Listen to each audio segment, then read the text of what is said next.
This is the iQOO 11. Apparently, the fastest smartphone in the world.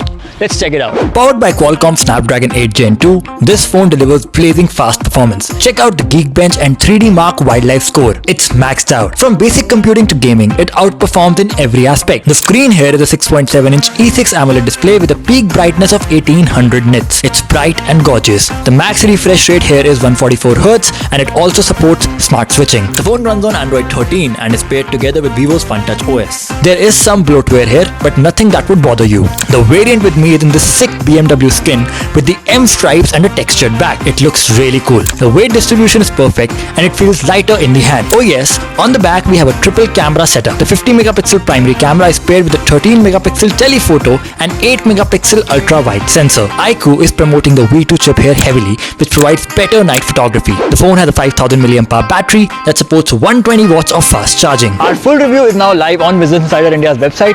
Make sure to check it out, and for more informative content, follow Business Insider